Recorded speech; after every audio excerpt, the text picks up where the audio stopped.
Hey, what's going on, Who That Nation? It is yours truly, TJ Jones, the host of the State of the Saints podcast, back at you once again at the radio station right here at WLGI out here in Hemingway, South Carolina, holding it down here. But I'm pretty sure everybody has heard by now that we have some very breaking news coming out of Saints camp. Quarterback Drew Brees will be returning to the lineup this Sunday versus the Kansas City Chiefs, and it could not have come at a better time. Number 9 has missed about 5 weeks dealing with a rib injury, and the Saints, in that time span, they managed to win 3 out of the 4 games that he missed. And, you know, there's been a lot of unanswered questions, especially at the quarterback position. Some people were high on Taysom Hill's quarterback performance. Some people were low. Some people were in the middle. But now we have stability back at the quarterback position. Number 9 comes back. We know what Drew Brees is. We know what he means to the Saints organization. We know what he means to that offense. We know that he is a glorified or another offensive coordinator that is on the field with his team, and he's going to put the guys in position to succeed. That goes without question. But the question on everyone's mind is, did he come back too soon? Okay, did he come back too soon? Did he come out here and, maybe they just kind of panicked a tad bit? I got to change my logo. I forgot I did an interview yesterday, so bam, there it is. All right. Had to change the logo, man. I actually did something for the radio station using Streamlabs yesterday, and I forgot to change the logo back. But anyway, yeah, we all know what he means, man. We all know what he can do, but is he ready for prime time? Okay, is he ready to go out there and expose those ribs to the front 4 of the Kansas City Chiefs or expose them to linebackers? Is he ready? First off, I feel like he's not ready to come back. This is my honest and personal opinion. You know what I'm saying? I don't think that he's fully healed. Any doctor that you talk to will tell you that he's not fully healed. But, I do feel like the Saints are going to make the necessary, take the necessary steps in order for him to get back to where he needs to be. I mean, number 1, making sure that he's still rehabbing. Number 2, if he's out there on the field, he's probably going to be wearing, well, ain't no probably about it. He's going to be wearing like a Kevlar vest or something like that, to protect his rib cage area. And it is really going to be up to the offensive line to make sure that he is fully protected, make sure that there will be no remember me shots in this game, no remember me's, no late hits or anything like that, to keep number 9 as clean as possible. The Saints, they have a huge order, man, regardless if Drew Brees was playing in this game or not. The Kansas City Chiefs are a really good football team. They're the Super Bowl champions for a reason, and they only lost 1 game for a reason. It's because they have a very high-powered offense, and they can match up with just about anybody. And no matter how much pressure you put on them, no matter how you start a game, no matter how dominant you look, that game is not over until the clock hit all zeros in the 4th quarter, and you have more points than the Kansas City Chiefs. Patrick Mahomes can get hot really quick. He can throw the ball down the field. He can erase a deficit in a matter of minutes. So the New Orleans Saints are going to need all hands on deck in order for them to win this football game, rather Drew Brees was playing or not. I do understand why the Saints have this sense of urgency. When you look at it, they're trying to make sure that they, number 1, win the division. And number 2, they want to make sure that they go into the playoffs not limping. And, I look at the Green Bay Packers, them being the number 1 seed. I look at the Saints and what they have to bring to the table. And I'm not really concerned about home field advantage as much as many other people are. Like I said, the news media is trying to make home field advantage seem like it's just the biggest thing since sliced toast bread this year. But in reality, it just makes absolutely no sense. So the biggest inconvenience from a team that is traveling on the road has absolutely nothing to do with the crowd noise like it would in years past. The only inconvenience you would have is basically traveling from one place to another. If you go out there to Lambeau Field, the only thing you have to think about that is cold. You don't have to worry about crowd noise. You don't have to worry about snap count. The only thing that you have to worry about is focusing on your assignment. So even if the Saints don't get home field advantage, I don't feel like this is the end of the world. And let's just say that the Saints end up finishing, number two, man, a number two seed. The Saints will still get 2 straight home games in the playoffs. So, and who's to say that they won't get a third? See, everybody just assuming that the Green Bay Packers, if they have a first round bye, the team that goes up against the Packers would end up losing to the Packers, and the NFC Championship will go through Green Bay. Look, the Green Bay Packers aren't an exception to the rule. I mean, they can lose. Am I missing something? So if you have the number 2 seed, there's a strong possibility that the New Orleans Saints can get 3 straight home games in the playoffs, right? If the Green Bay Packers end up being the number 1 seed, and let's just say that, I don't know, maybe the Washington football team goes up to Lambeau, or maybe the Seattle Seahawks go up to Lambeau and end up knocking off they end up knocking off the Green Bay Packers. Who's to say that the New Orleans Saints, if they win their games, we still can't host the NFC Championship game? It's not far-fetched. It's not like one NFC team is better than the other NFC team. That is just the narrative that they try to have, and that's something that really bothers me with the entire news outlet, man. Everybody is trying to make it seem like the Saints are just hopeless. Everybody trying to make it seem like the Saints didn't play nobody. Everybody trying to make it seem like the Saints can't win on the road. It is just absolutely ridiculous, these narratives that they come up with, and people take them and run with them. And if you look at the whole entire picture, if you just remove the veil, you will see the smoke and mirrors that the media is trying to come up with. And I know every show it seems like I'm taking shots at the media, but it's just a fact, man. I'll give you a prime example.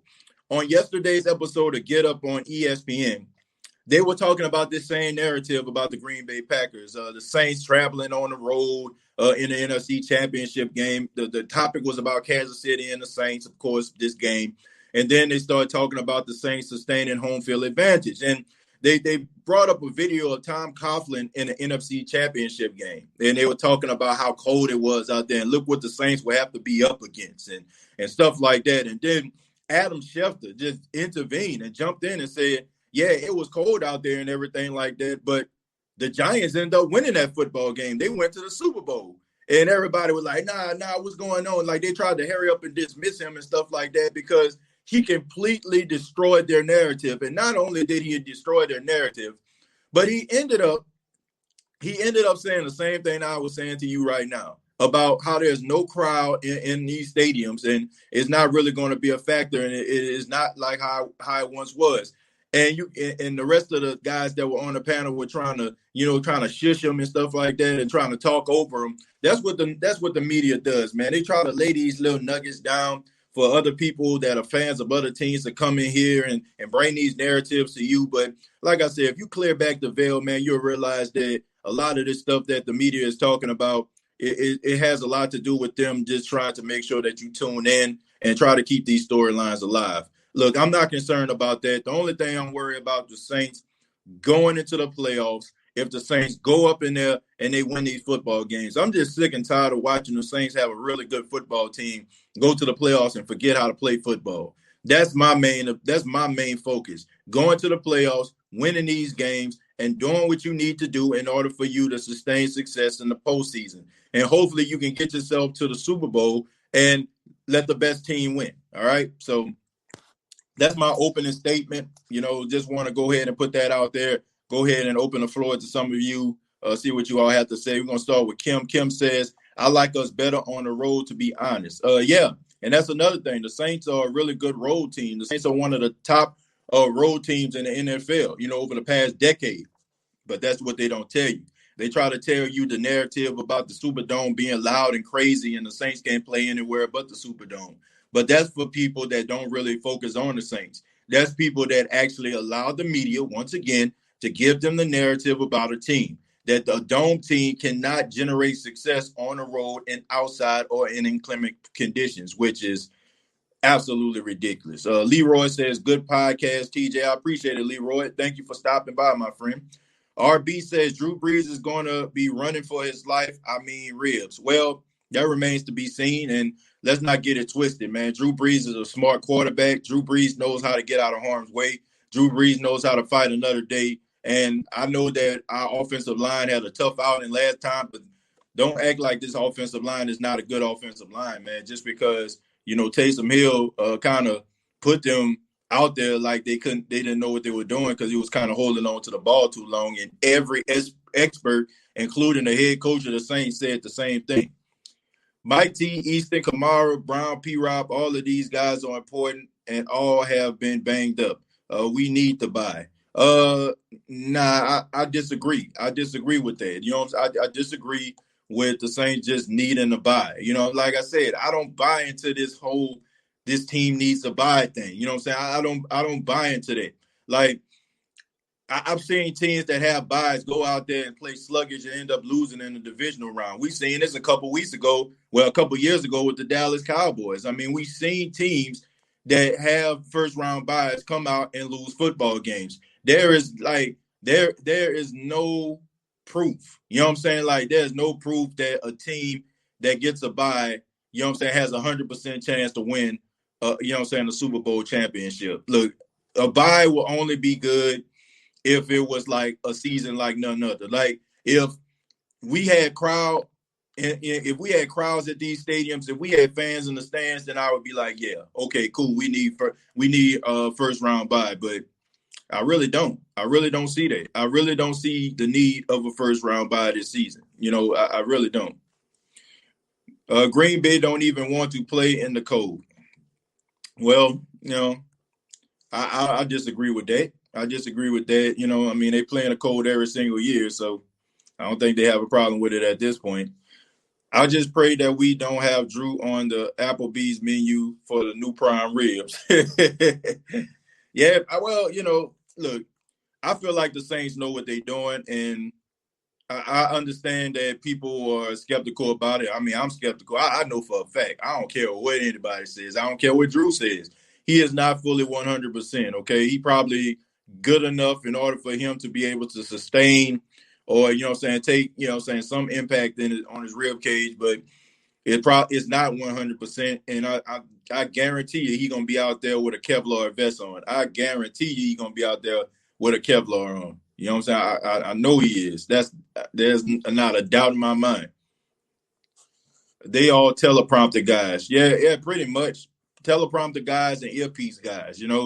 When they be having those earpieces in their ears, man, those be producers talking to them. And when they mispronounce someone's name, when they blurt out a incorrect stat, that person is right there to try to clean it up, to make these guys sound better than what they actually are, which I have no problem with, man. But I just have a problem with how people try to spin things and they make it about themselves and they all about hot takes and they're not about telling the audience the truth or trying to give the audience an opportunity to absorb certain type of information. It's all about narratives. It's all about bringing what you want to the table. It's all about kind of watching, dropping down little nuggets and watching the place implode, so to speak. Like that's what it's all about. Everybody is trying to put themselves out there. Everybody is trying to be the next big star on television. Everybody's trying to sustain success, and everybody seems to want to be Skip Bayless or Stephen A. Smith, which I really don't like. I like people that stay true to themselves. I think that you can get your point across, without having to go out here and trying to be a shock jock or trying to tell everybody, Drew Brees sucks or Tom Brady's not the best quarterback in the world or Drew Brees is not a really good quarterback or the Saints are not a really good football team. Doing stuff like that in order for people to be like, huh, what? So they can go ahead and tweet and mention your name so people can click on your name so you can get extra follows. That's whack. You know what I'm saying? Like, people that stay true to themselves are always the people that end up winning in the end. All those people out here that end up being mere caricatures and old, you know what I'm saying, and people that don't even know who they are anymore when they look in the mirror. Those people always seem to have a hard time in life and also to get ahead. That's why, to me, I try to stay true to myself. I don't try to follow the crowd. I don't try to listen to everybody's stuff and try to bring what people said to me, to you all. I mean, I give you all my honest and humble opinion on a lot of things. And I feel like that's the way that you should go, because I don't want to cheat anybody, and I'm definitely ain't about to sell out for no likes, no follows, or no subscriptions. You know what I'm saying? I think I'm doing a pretty good job giving you guys every part of me every single time I do a podcast, and I see a lot of people, a lot of familiar faces come back. So I take a lot of pride in that. TJ, home field don't mean squat. The Saints lost 2 of the last 3 years at home. I think home field is overrated, especially this year. Reggie, thank you very much. I mean, look no further than what Reggie just said. My point exactly. Buck Skull Game in the house says hi. State of the Saints. Man, appreciate it, Buck Skull Game. Thank you, man. The Jack Sprat Show says you can't get mad at the media for being honest about us. Besides the Philly playoff game in Mark Ingram's first year, we don't play well in cold weather. I can't get mad for the media. Let me see, being honest about us. What's honest about saying that the Saints can't play in cold weather? Okay, let's go ahead and break this down. Right, the Saints had a game in Buffalo a couple of years ago, and they ran for 200 yards rushing. Isn't that Western New York? They won the football game. The Saints went out to Cincinnati and they blew out the Cincinnati Bengals out there in Cincinnati, Ohio. Oh, don't give me the fact that, it's the Cincinnati Bengals. If they can't play in cold weather, no matter what team they go up against, they will struggle. They dominated that football game. You know what I'm saying? The Saints also went up to New York and we closed it out with an Alvin Kamara run for a touchdown. It was pretty cold in that game now, wasn't it? And the Saints end up winning that football game. The Saints end up going to Denver and they ran for over, almost 200 yards and they had 42 carries. I don't care if they didn't have a quarterback. You will see like some type of struggle in the running game. The case in point, the New Orleans Saints can't play in cold weather. They beat the Philadelphia Eagles in the playoffs. You know what I'm saying? And that's pretty much all I got to say about that. Anybody that think that the Saints can't go on the road and win in the playoffs, look, go ahead and buy that narrative all you want to. I just gave you scenarios within the last 3 years of the Saints going into cold environments and end up winning football games. So I don't want to hear that stuff. I remember the Saints in December a couple of years ago, if I'm not mistaken, didn't they blow out the Pittsburgh Steelers in Heinz Field in December on a cold winter day? Don't give me that stuff about dome teams don't know how to play in cold weather situations. Like I said before, the media tries to create these narratives, and if you don't peel back the veil, they will have you believe in these things. I'm sorry, but it is what it is. The Saints can play in cold weather. I just proved that. Thank you very much.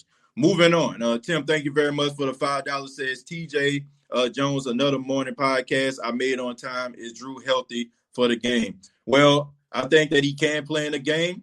Of course, he's going to play in the game, but they're going to have to protect him, man. They're going to have to protect him, and I think they're going to be up to the task. I think they're going to be up to the task. So, I really truly believe that it's going to be tough for them, man. But they just gotta handle their business. They got to handle their business. Casey says Brees wants a piece of KC. And also, man, thank you very much for the $4.99, man, the $4.99 donation that came up. Thank you so much. Breeze wants a piece of KC. He got a chip on his shoulder from when Patrick Mahomes got MVP over him, 100% or not. I think this is a personal for Breeze, but he won't admit it. He wants a piece of KC. There's more to it than what they're saying, in my opinion. Casey, I think it's more than what you're saying, but I think you're looking at it differently.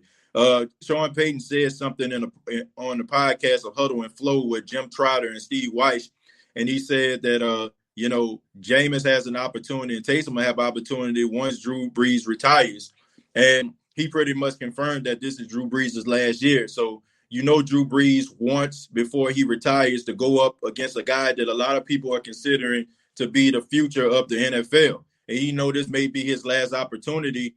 Well, this may be or will be his last opportunity to go after Patrick Mahomes. So I think that's a little bit of what this is all about. I think that's one of the main reasons why he decided to come on back, and play in this game.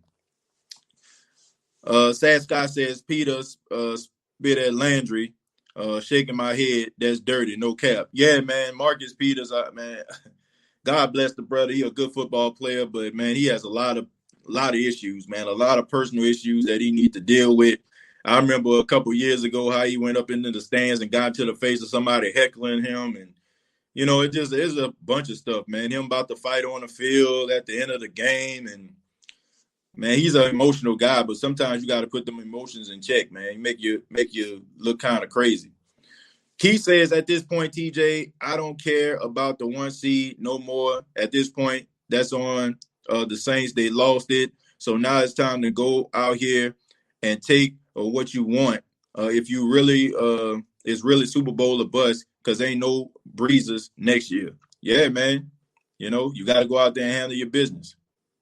Yeah, you got to go out there and handle your business.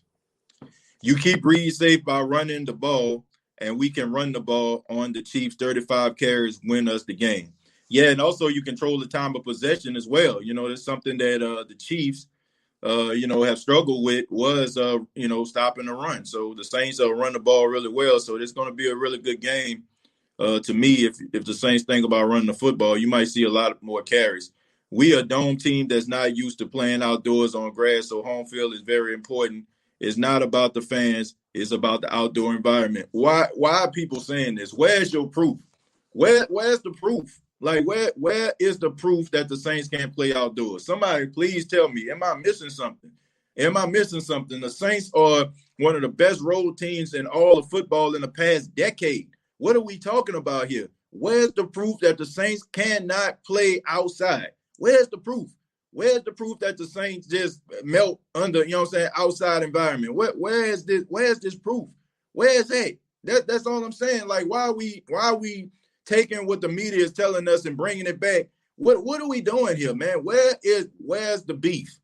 Where is the beef, folks? I'm not dissing anybody. I'm not trying to disrespect anybody. I understand people have their opinions, but all I'm saying is, where is the proof that the Saints can't play outdoors? Where is that? In the words of my grandfather, why is that? Where is that, man? You know what I'm saying? Where is the proof that these guys can't play outside, man? I just want to know, man. Somebody please tell me. We need to use the power run game.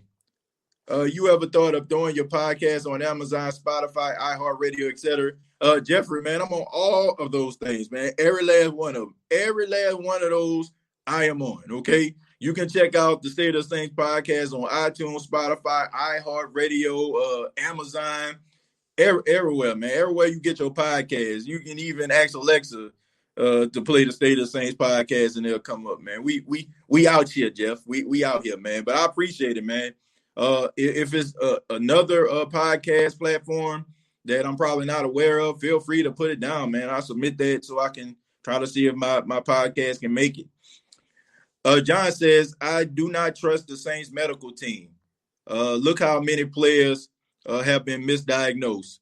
On the other hand, do you think Drew will put his own health at risk? Look, if Drew does that, then it's up to the Saints to make sure that doesn't happen. But I do agree with it, John. That's something that I thought about, man. We can't look past what happened with Delvin Breaux, when he was misdiagnosed. And, now I think he has a lawsuit with the team right now. So, yeah, man, some of these doctors out here, man, they have the best interest of the team more so than the best interest of the player. But this is the thing, man. I trust Drew Brees, and I think he trusts his body. Look, the thing about it is, like, I wouldn't trust Drew if he would have continued to play in that San Francisco game. For him to take himself out, and the type of competitor that Drew is, for him to say that he don't think he's capable of going out there and playing and pulling Sean Payton to the side, that tells you everything that you need to know, man. So, and also, man, you got 4 kids at home, and you have a life outside of football. I mean, Drew Brees is 41 years old, but he's pretty young. You know what I'm saying? He got a full life ahead of him that don't involve football. So if I didn't see him do that, you know what I'm saying, then I will probably be skeptical about it. So I trust him in that process. I don't think I would trust the team. I don't really trust no team because I know the team looks out for the team. They don't look out for the player. They want that player to go out there and perform, and they want that player to go out there and generate some wins. So let me see. Stephen A. Smith needs to shut up. Hold on, my bad. I'm going to get back to you, Larry. Stephen A. Smith needs to shut up. Who that Saints Nation? Well, I'm not concerned about Stephen A. Smith, man. Like I said, all of them be listening in their earpiece, man. Ghostface Griller, thank you very much for the $5. Says trust the breeze. Damn Skippy, you do. Uh, Larry says defense plays better without rankings. I think that the rotation with Malcolm Brown being hurt too, I think that's significant as well. I think he's really good at run support. Bucks fans stop lurking. Dada Saints #1 says, "Who that? My quarterback is back." Ernest says, "If he dies, he dies." Ivan Drago. I guess you referring to the coaching staff bringing these players in. Mr. Realist says, "I wouldn't mind if O-line gets 5 face mask penalties. Don't let Drew get speared." The Jack Sprad Show says, "Playoffs." Idris says, "I'm a Chiefs fan. That's why I said that." I don't know exactly what you said, my friend. I'm sorry if I missed your comment. Kevin Cobbin says, "Don't forget about Chicago." Exactly. Thank you. Thank you. Just adding on to the narrative. The Bengals don't have an indoor practice facility. Jack Spread says not regular season. Well, they only played like only a few games on the road, right? You know what I'm saying? They only played a few games on the road, so I don't know, man. Like I said, it narratives have a matter of changing. And the Saints in the last couple of years ain't really had those many road playoff games. What they played against Seattle, they played against the 49ers, and what they played against who am I missing? The Vikings. You know what I'm saying? But man, all of those games they were in there like to the end. It didn't like it wasn't like, oh man, I'm cold, man. This last drive, bro. I don't think I can do this. All those games came down to the last drive, for the exception of that Seattle game. I mean, they just got whooped out there, man. I ain't gonna lie. It was just Seattle's year. You know what I'm saying? I don't think anybody would have beaten Seattle anyway. They were just red hot. But that game against the 49ers, that was right there. Minnesota, that was an indoor game. Philadelphia, they won that game. You know, so I don't know, man. Like I said, I feel like this team can play anywhere. They can play anywhere. I think that we've sadly mistaken if we think that this team can't get it done. Big Wick, thank you very much for the $5. I appreciate it, my friend. CD Crush 87 says 2014 wild card game in the cold Philadelphia. We went up there and beat them boys in the divisional round. I think we beat them in a wild card game. I think, if I'm not mistaken. I think we beat them in a wild card game, not the divisional. Let's see. Everett says if Tom Brady was returning from broken ribs and a collapsed lung, no one would be questioning Tom Brady, laughing my behind off. I disagree with that, Everett. I think that they would be questioning it, because, it's who they are. It's who they are. You know what I'm saying? The magnitude, the figure. I think they would be questioning it, but I think we need to be asking, why would they be questioning it? Would they be questioning it because it's really a concern to them, or would it just be good storyline? Tahir Jones says, Ruiz looking like a bust so far, TJ. Imagine if we went elsewhere. I don't think that he's a bust, Tahir. I just think that he's not comfortable at the position that he's playing. He's playing a guard position.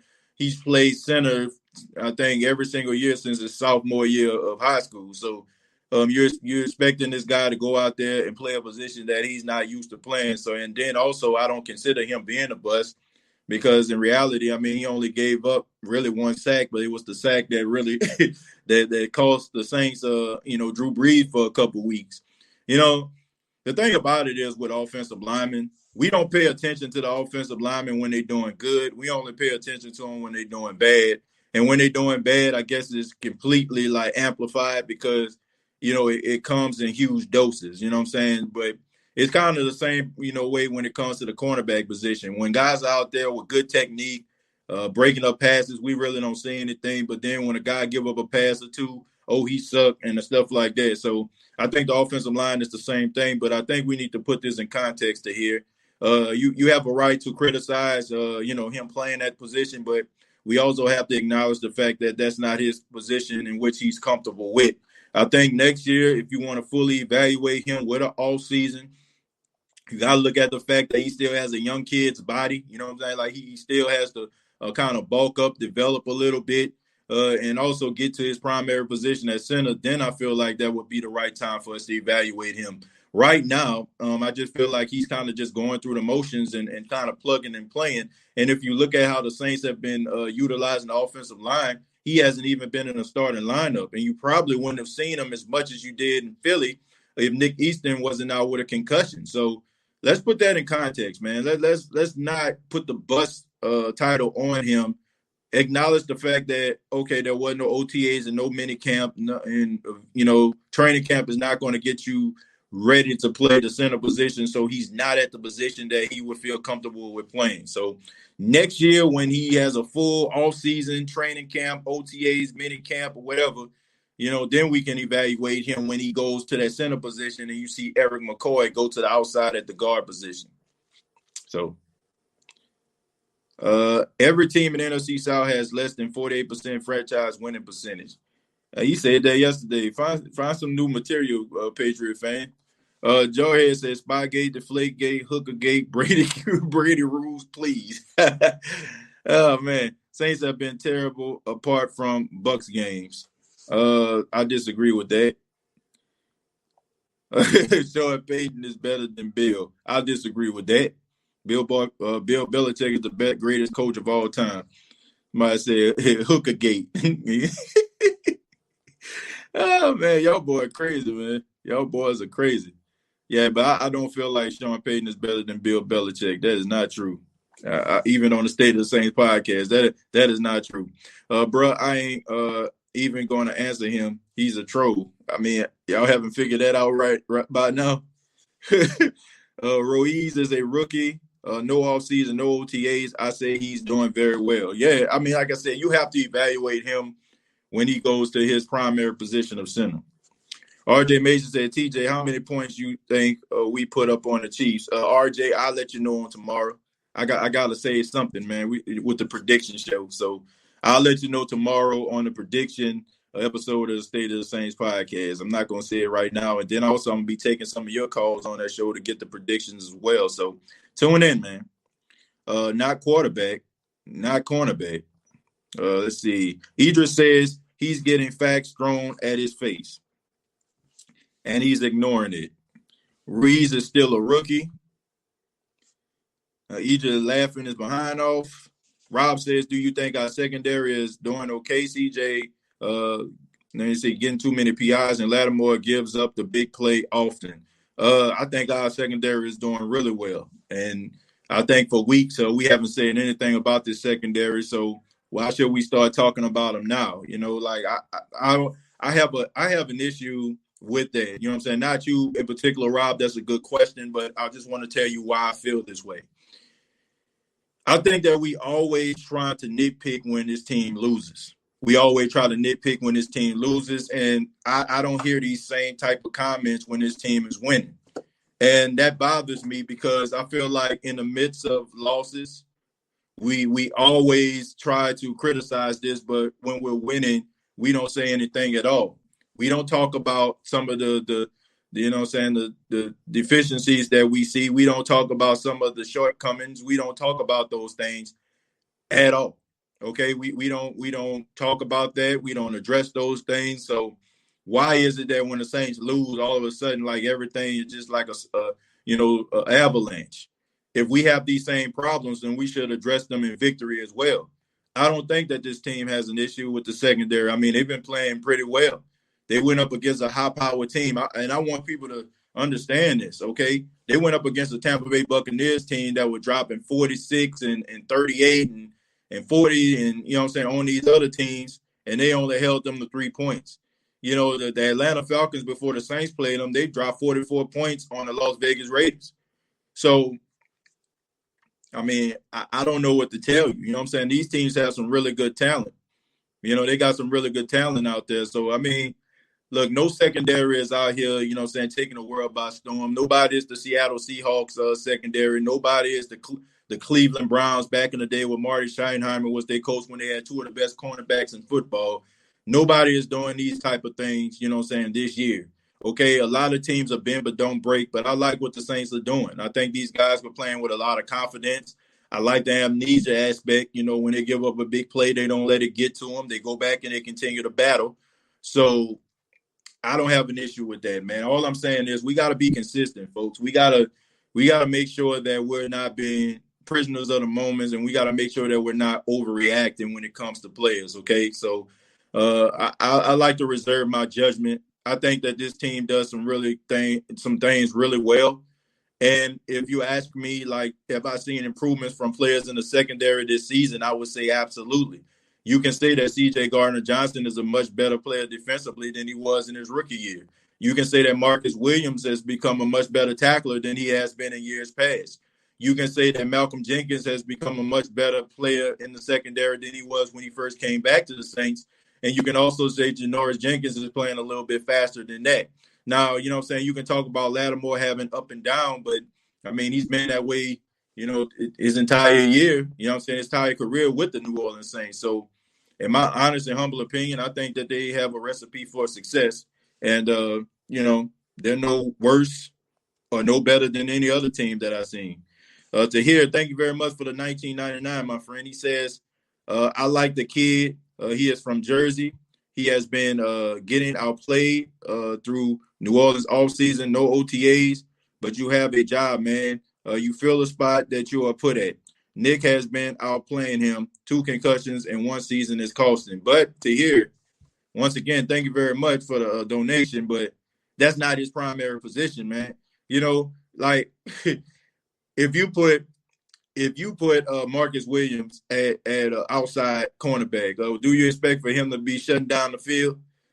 If you see Andrews Pete at the left tackle position, if Teron Armstead is out, do you expect Andrews Pete to play the left tackle position better than Teron Armstead? This guy is not a primary guard. You know what I'm saying? He is not. You know what I'm saying? Like, and honestly, I didn't expect for him to go out there and play lights out as a guard because that's just not his primary position. It don't work like that. If you don't have good hands and you mostly play on the defensive side of the ball at safety and cornerback, and a team tells you, hey, go out there and play wide receiver, and you dropping passes, I mean, you're a cornerback safety for a reason, right? Most people that become cornerbacks and safeties is that they don't have strong hands. So, like I said, I'd rather evaluate Cesar Ruiz when he's at his primary position. He is a center. He has been a center the majority of his football life. So until he comes to that position, until he plays that position year in, year out, week in, week out, then I will reserve my judgment. Right now, he's just out there battling. He's doing what he needs to do. And, he's going to win some, he's going to lose some, but at least he's out there battling. I appreciate that, what I'm saying, that he's doing that, but I think anybody that's criticizing him for not playing guard well when he's a center, I think we need to pump the brakes a tad bit. The story has not been written yet on the career of Cesar Ruiz. Quan says, I think we need to put Jack Rabbit on Hill this week and turn Davenport loose on Mahomes. Well, I think Janoris Jenkins will be on Tyreek Hill. That would surprise me if he wasn't. I think that Sammy Watkins is going to be on Marshawn Lattimore. He's going to be guarding Sammy Watkins, Marshawn Lattimore. So I think that's the matchup that you're going to go with. Y'all not guaranteed a spot in the playoffs yet. What are we talking? Who are we talking about? Oh, who we talking about here? I hope we're talking about the Saints because the Saints already clinched the division. I know he's probably not talking about the Saints, though.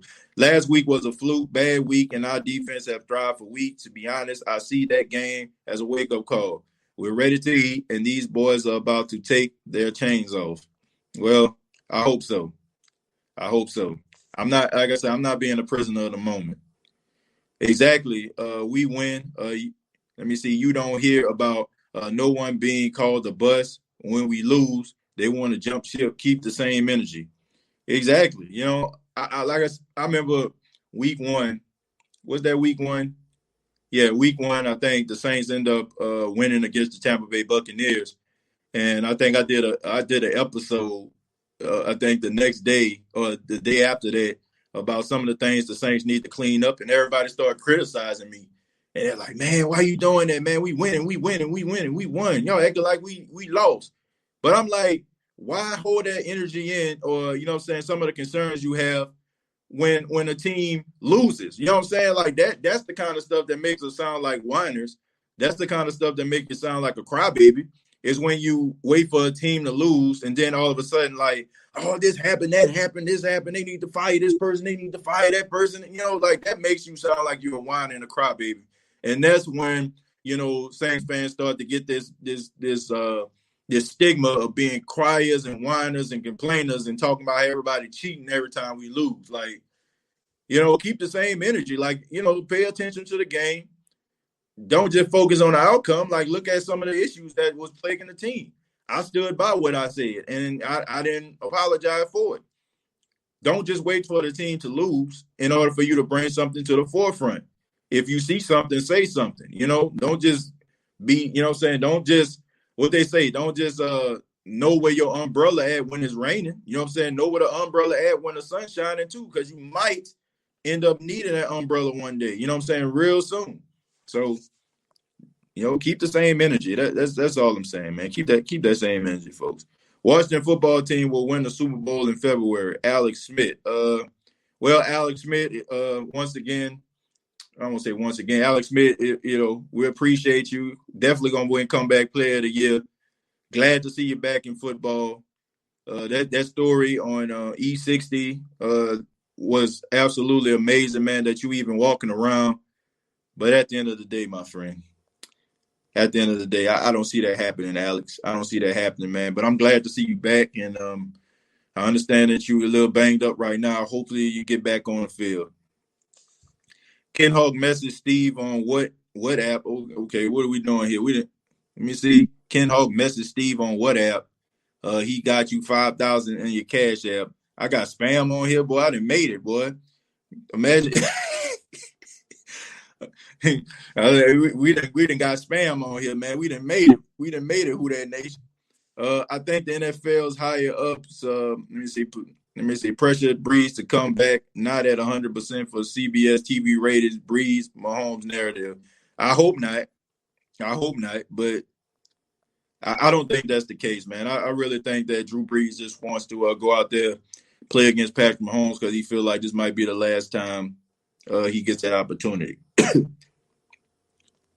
No Washington hate from us, man. I don't hate though. First off, man, how can you, outside of the Saints, how can you not cheer for a team like the Washington football team? You think about Ryan Rivera, Riverboat Ryan, out there coaching, all the while fighting cancer.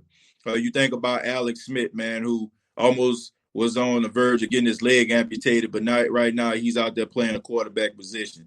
And then it's a team that nobody really expected to do anything at all, and now they lead the NFC East, even though it's a struggling division.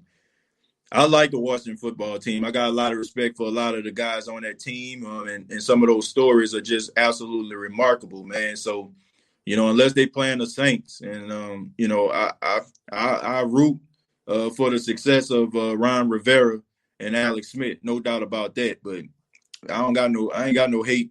I ain't got no hate in my heart for the Washington football team. I really don't. Those guys on that team, I want to see them be successful. The fact that when I seen Alex Smith's wife in the stands with their kids and he threw that first pass and she had tears in her eyes, and I'm pretty sure she was thinking about those late nights and him, like, even walking around is a short of a miracle. I think about that kind of stuff as a human being. Like, you have an appreciation and have a emotional investment in when you watch stuff like that. Let's see. Being Native American, I have been a Redskins fan as a kid. I root for them other than when they play the Saints or the Titans. Well, like I said, man, I like the football team. I don't want to say the other name because I don't want to disrespect any Native Americans out there, even though you say you are, Adrian. I still don't want to disrespect. You may not look at it as disrespect. Some people may look at it as disrespect, but I have a lot of respect for the football team, no doubt. Carla Jackson, he is consistent. Yeah, pretty much. Say, TJ, I know we're talking football, but what do you think about our Pelicans roster and how you think they will do this year? Well, I think with the addition of Adams at the center, I think that's a plus. I think he's one of those enforcer guys that's been missing from the Pelicans for a while. Even though Anthony Davis was extremely talented, DeMarcus Cousins was talented. You really never really had one of those, enforcers like in the lane like that. I mean, DeMarcus Cousins, I don't really consider him that way. So, and also, I think that you have a good backcourt. I think that Lonzo Ball understands who he is. I think being away from the Lakers kind of helped his career. When you play for the Lakers, there's a lot of pressure. And not to mention Magic Johnson kind of put that on him, saying that they were going to have statues built outside the Staples Center with Lonzo Ball. So you have that pressure too, him being compared to Magic Johnson. But here he can go out here and try to figure things out. And also, like a key point is he kind of disassociated himself from his dad in certain ways. I think his dad put a lot of pressure on him, and a lot of NBA players were ready to kind of shut him down, and he wasn't able to kind of play his game because his dad was running his mouth, saying he better than LeBron, saying he better than Curry, all these different things. So I think that it'll suit him better. I like the fact that they extended Brandon Ingram. I think that he has a lot of promise. And Zion Williamson, man, I like the fact that they're not rolling back his minutes. So he's not on minutes restrictions anymore. I think that the more that he plays, the better he's going to get. I think he put up about 25 or something like that the other night. So I think that they have a really good basketball team, man. And they got guys coming off the bench, veterans and stuff like that, good shooters. So I do think they're going to be in playoff contention when it's all said and done, pending some injuries to those guys. And I like what I'm seeing out of the Pelicans. I like the rotation. I think Stan Van Gundy is going to get those guys together defensively. And we all know Stan Van Gundy, man. He don't take no mess from nobody, no matter how big of a superstar you are. He's a team first guy, and we seen him take a team like the Orlando Magic to the NBA Finals when all they had was Dwight Howard and Hedo Turkoglu. So I think it's going to be a good year. I think it's going to be a good year for the Pelicans, no doubt about it. AFC East is trash, but NFC South is okay. Haters gonna hate Bucks are the Eagles of 2020 Dream Team. LaMelo is my favorite player, though. LaMelo, I like him. I think he needs to bulk up just a tad bit. I like his range. I think he's a good shooter. I mean, he played pretty well the other night. I think the Charlotte Hornets got a guy that can facilitate, and I think that he can get a little bit better. I still think he has this little clunky shooting on rotation, but I think that's going to get better. And like I said, once he kind of bulks up, he gets his grown man body, I think he'll be a little bit better. But I like the move, man. I think that it was a good pick by the Charlotte Hornets. TJ, what key matchups will you be looking at on Sunday? For me, is Travis Kelce versus our linebackers. I don't think Travis Kelce is going to go up against the linebackers. I think Travis Kelce is probably going to go up against they're probably going to put Ceedee Deuce on him or Malcolm Jenkins. I think that if you see him going up against a linebacker, he's going to win that matchup.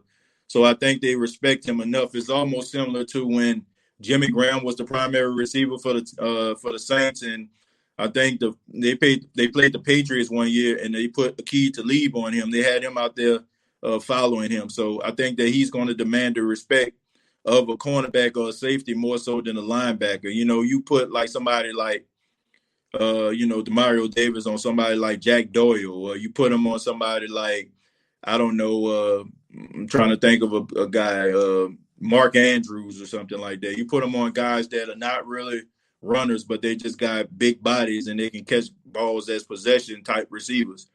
Travis Kelce is a little bit different from that. He's more of a Jimmy Graham type tight end. So you put guys that can run on a guy like him.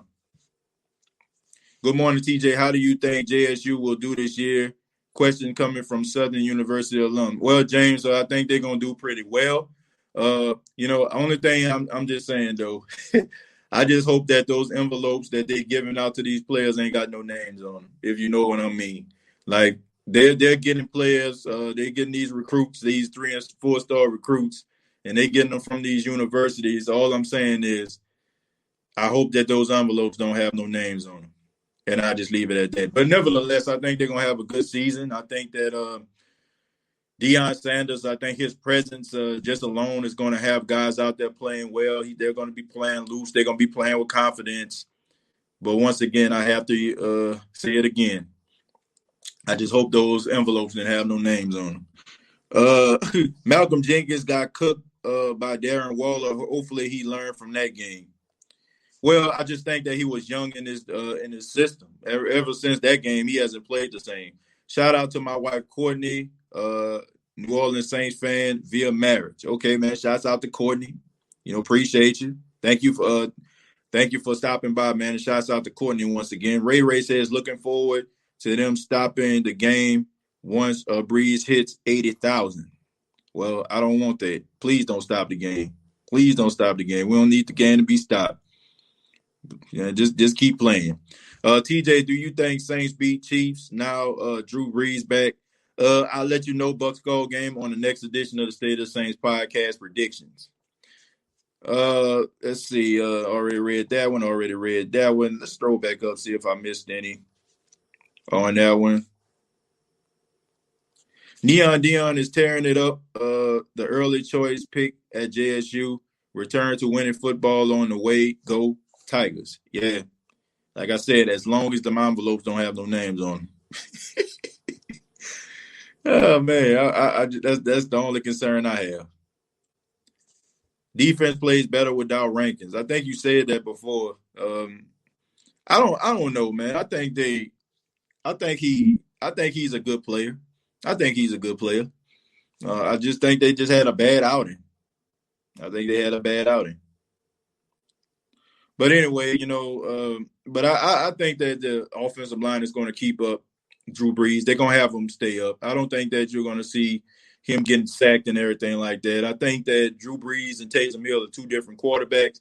Taysom Hill held the ball too long, which caused him to get sacked. He ran himself into the sack a couple times.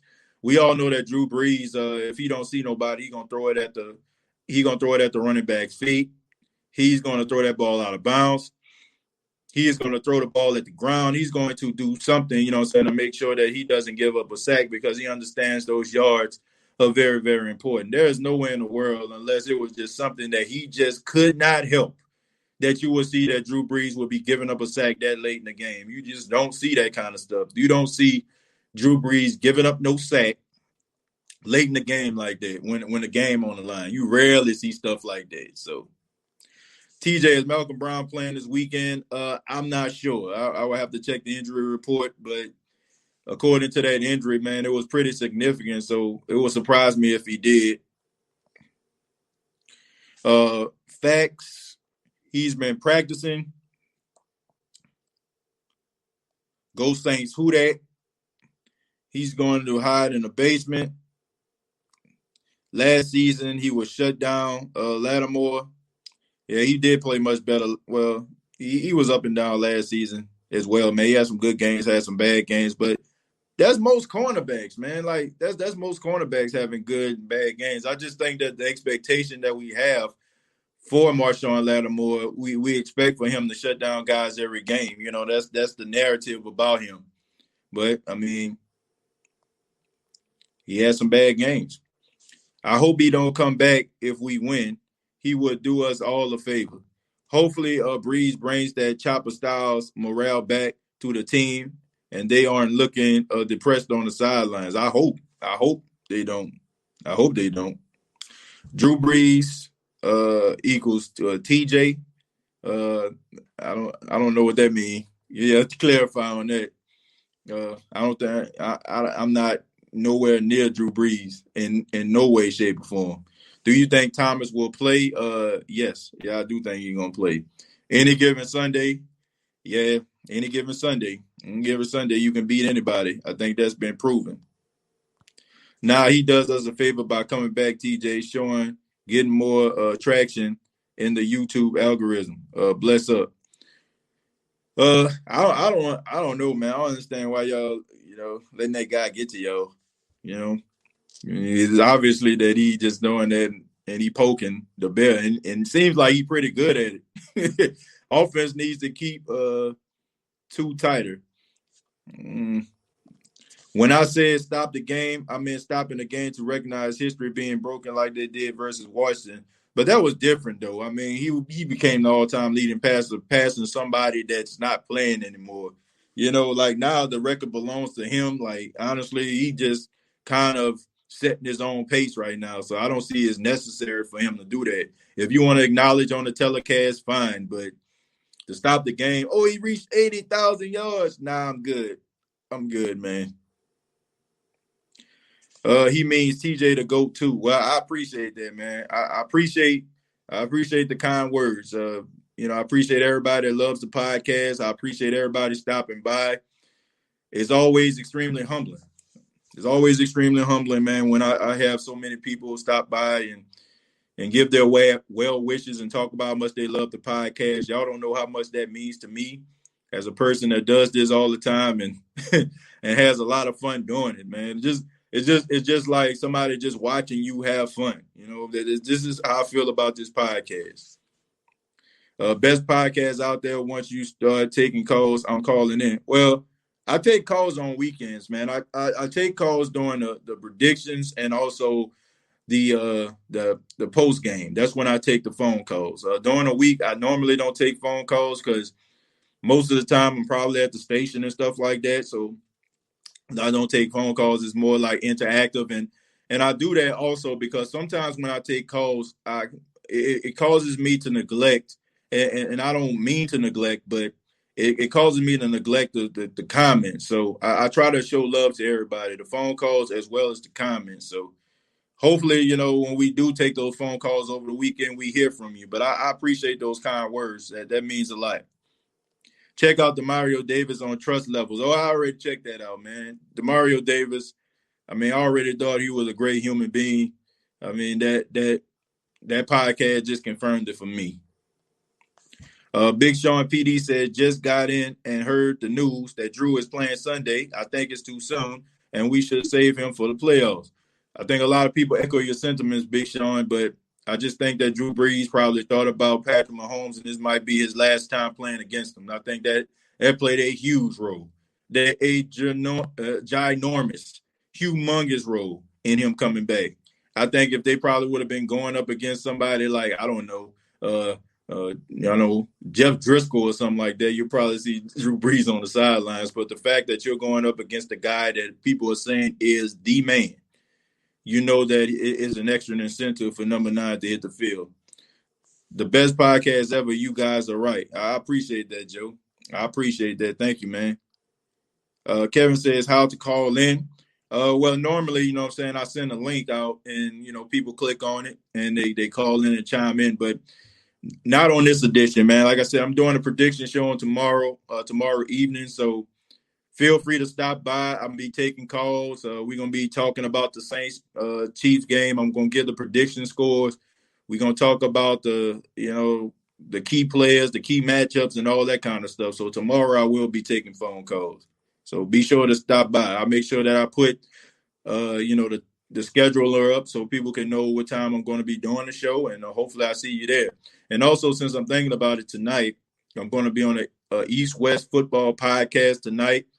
If you go to facebook.com, search The State of the Saints podcast, I'm going to put the link in there so you'll be able to check it out. You can go to youtube.com, search East-West football podcast, and subscribe to their channel and be able to check it out, man. I'll be on their show tonight at 9:30 p.m. Eastern, 8:30 p.m. Central. So if you're not doing anything, I ask the Who Dat Nation to stop by to support yours truly as we talk about the Saints versus Chiefs game, man. I'm looking forward to seeing you guys there.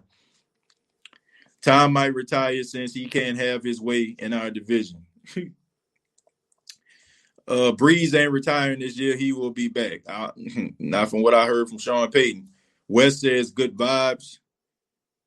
Gabriel says, let's go. Tamara says, okay, thank you. I had a phone call and I missed it.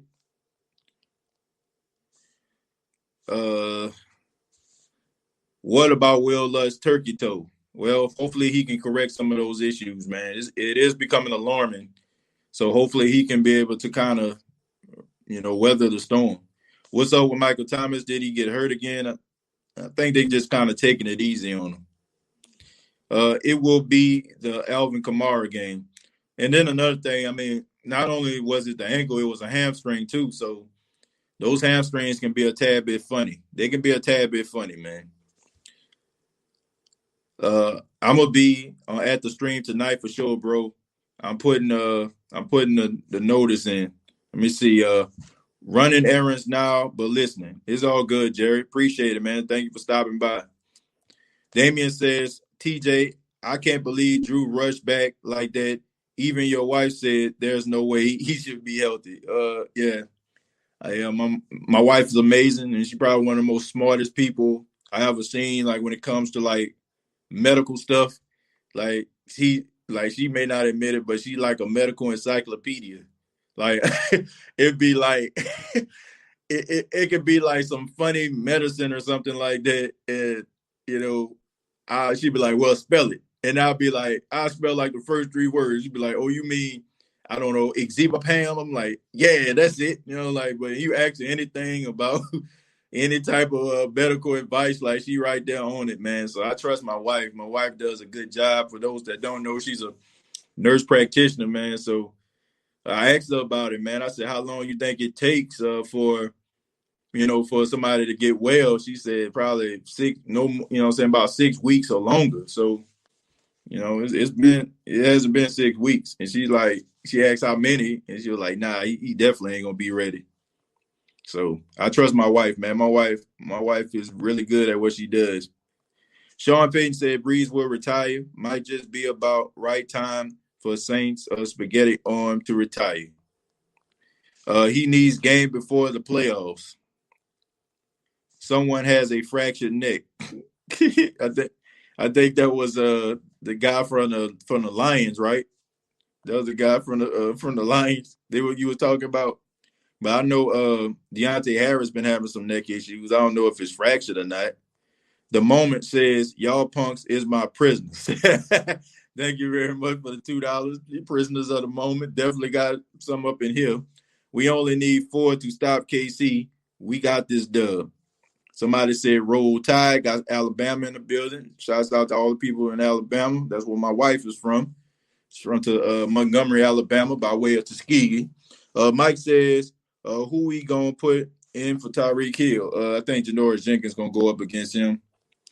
The center in Detroit. Yeah. I'm a KC fan, but respect to the Saints fan. The West, thank you so much, man. Look, I ain't got nothing against the Chiefs, man. I don't. Like, I don't have, like, I'll tell you if I don't like a team. Like, I don't like the Falcons. That's pretty obvious. I don't like the Cowboys. Those teams right there, man, I just can't roll with, okay? Even Tampa, you know what I'm saying? Like, I don't hate Tampa. I just like their fans. Their fans act as if, like they've been doing something. Like what bothers me about Tampa fans is they don't really understand football like that. A lot of them don't. You have a fair share of them that do, but it's like their analysis is almost borderline trolling. Like their analysis is like borderline trolling. Like they don't really come through with no type of facts. It's just mostly trolling, just to make other teams mad. But I don't even really just dislike them like that. And Carolina living here, seeing Carolina Panthers fans, I don't really have an issue with them like that. I don't. And maybe, you know what I'm saying, I'm just Mr. Optimism. Maybe I am, you know what I'm saying? But I just don't, for the exception of the Cowboys, for the exception of the Falcons, every other team, even the Vikings, you know what I'm saying? Like, I can't even say I don't like the Vikings. Like, I really can't. You know what I'm saying? Like, they just had, you know what I'm saying? They just always seem like they're on the receiving end of some type of historical moment at the, you know what I'm saying, at the hands of the Saints. Well, the Saints are always on the receiving end, you know what I'm saying, on the behalf of the Vikings. I mean, but I don't dislike them. I mean, I want the Saints to beat them. But for me to be sitting up here saying that I hate the Vikings is, like if they beat the Saints, for example, I want them to lose, okay? But that's any team. Any team in the playoffs. So, but if you beat the Saints in the playoff, I don't want to see you win it all. I don't. But the Falcons and the Cowboy fans can go sit down somewhere. Who that family must respect from me. I think we overlooked the Eagles and low-key been preparing for this game for 2 weeks. Wouldn't surprise me, Felipe. Wouldn't surprise me at all. KC fan base is cool. Yeah, I ain't got no problem with them.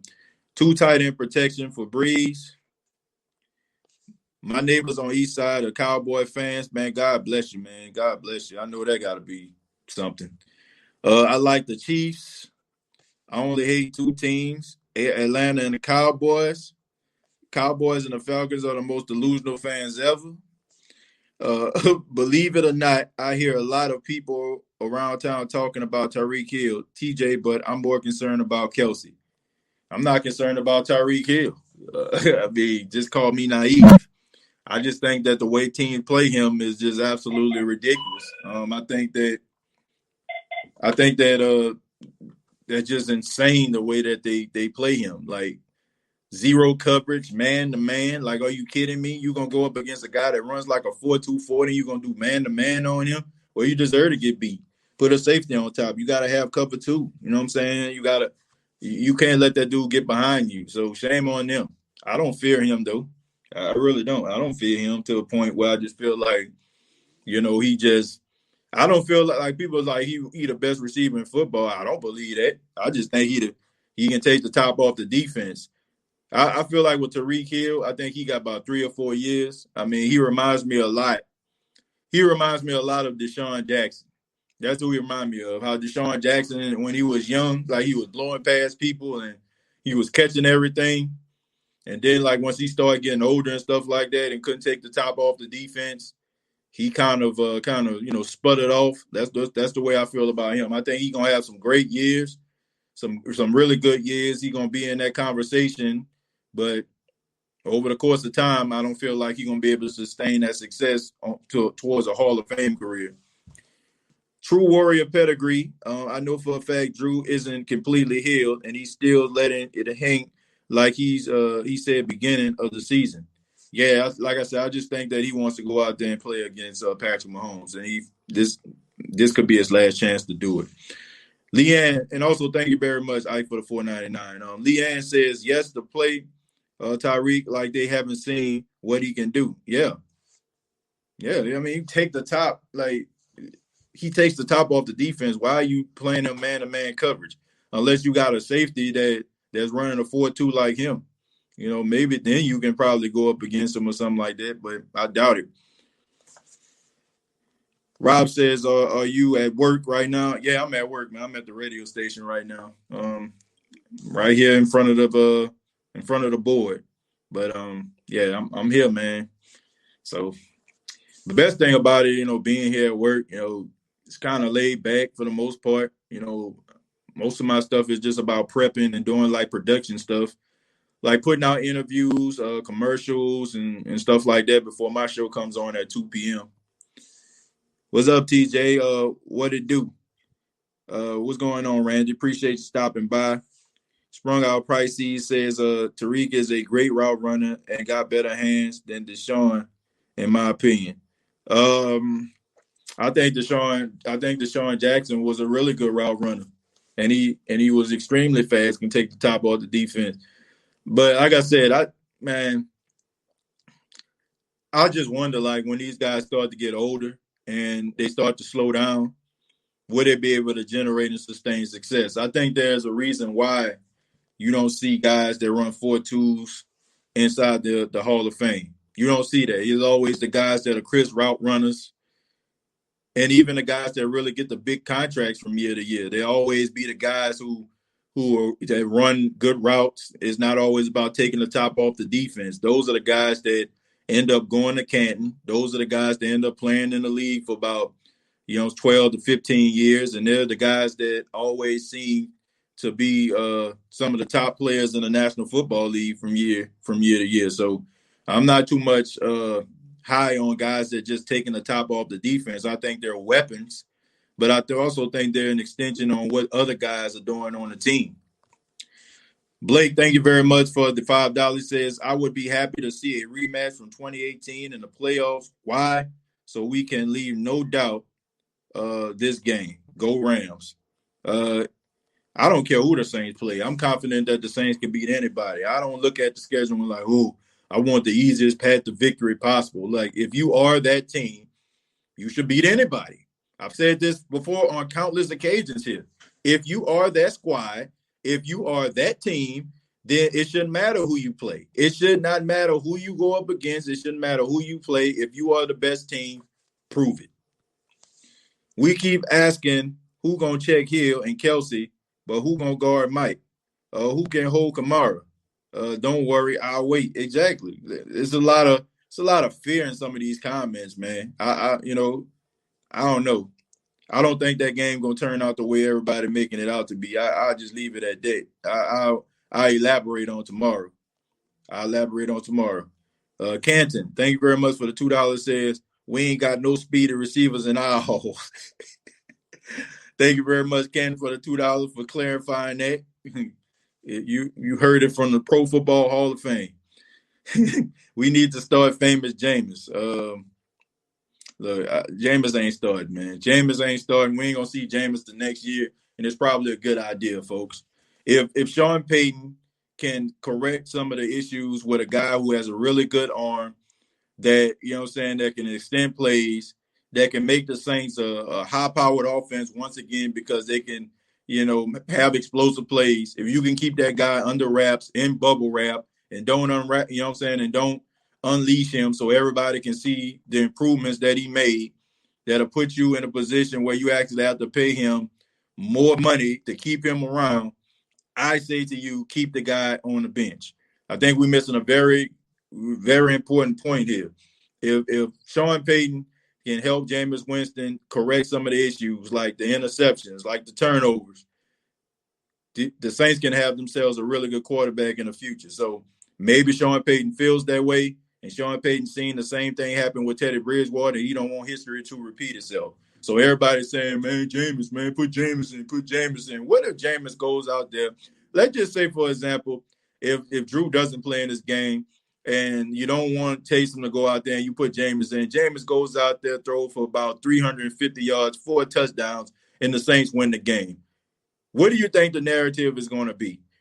Jameis came into a game against the Super Bowl champions who only lost one game, and he lit it up. And you know what else is going to get lit up? His agent's phone. And you know what the agent phone is going to say? Well, we want Jameis on this team, man. We want to sign him to a 3-year deal, this, that, and the third. We got this offensive coordinator that's coming in, blah, blah, blah, blah, blah. So for everybody out there saying, I want to see Jameis, man, you have to be careful about these things, man. Football is a game of strategy, and it's not just strategy on the field. It's strategy off the field too, man. You got to keep that in mind. So I'm pretty sure there's a mystery and there's a method behind the madness of Sean Payton. We just need to finish this season healthy as possible. I agree. Y'all must have forgotten that we have the number 1 defense in the league. I think number 2 now because of that performance. We need to run Murray and Kamara a ton Sunday. Wait, did the Rams fan just dip his toe in Saints water? Casey says, I agree, TJ, keep Jameis hush-hush. Don't need a Teddy situation, respecting itself. Agreed 100%. Yeah, I mean, I put it to you like this, man. You ever seen one of them movies where, you see those go-kart movies and, you have the little kids who are getting ready for this go-kart race, and all of a sudden the friends show up to this guy, one of the kids' garages, and the garage is down, and all of a sudden they knock on the garage and the kid comes out abruptly and he's like, well, I want you to come in there because I don't want to show you what I got cooking up for the go-kart race. And the kid's like, I wonder what he has. And they looking through the glass and he got sheets in front of the glass and stuff like that, covering it up, making sure that nobody can see it, because when it comes to this go-kart race, he gonna wow him out. He gonna blow him out of the water, and he know that he is, and he don't want anybody to see what he has, so they can make these necessary corrections. That's what I feel. Okay, Sean Payton is in the garage with the sheets covering up the glass and putting this thing under wraps. In my opinion, as crazy as that sounds, you can have your opinions about Jameis Winston all you want to, but you have to agree that he has like some great qualities about himself that if he eliminates those interceptions, if he can cut them down from, I don't know, from 30 to about 14 or 15, then this guy can be a really good quarterback in the National Football League. He can be a very competitive guy, and he can get teams to the playoffs. So say what you want about him, man. You gotta believe that this guy has some talent, and Sean Payton don't want to show that talent off. I'm telling you, I do not. You don't want to see that. You don't want to see that. For just you don't want if you pick Jameis Winston. If you pick Jameis Winston, you don't want him to go out here and blow it out of the water just so you can feel like you a viable Super Bowl contender. And this guy goes out here and he goes to another team because you can't keep him around. So that wouldn't be a good idea to me. Leave him on the bench. I'm going to read a few more, then we're going to get up out of here. Football and NBA business. Let Jameis get his money. Charlotte Hornets drafted LaMelo for jersey sales. Yeah, I say, look, it is a business, but it's smart business too. It's smart business too. Like, you think about these places that have businesses, you have competitors, right?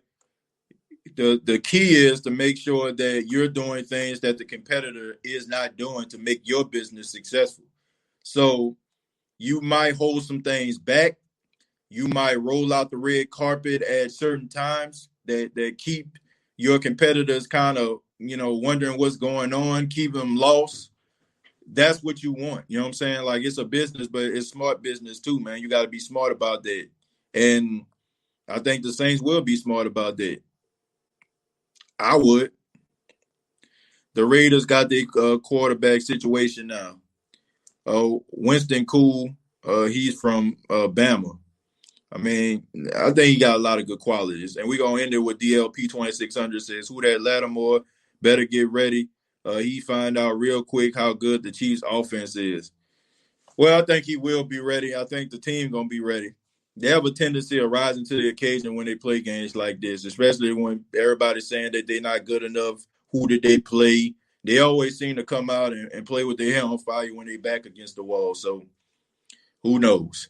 But I want to say thank you very much for checking out the State of the Saints podcast. Once again, tonight at 9:30 p.m. Eastern, 8:30 Central, I will be on the East-West Football Podcast.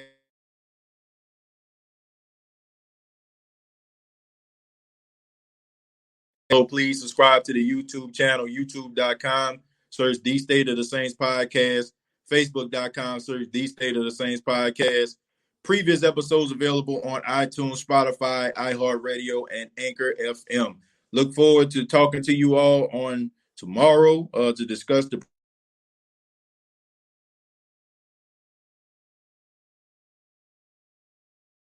Wait a minute before I go. Also, man, so follow me on Twitter. Follow me on Twitter at State of Saints. At State of Saints. Till next time, all I gotta say is, wait a minute. I'm just playing. Who that?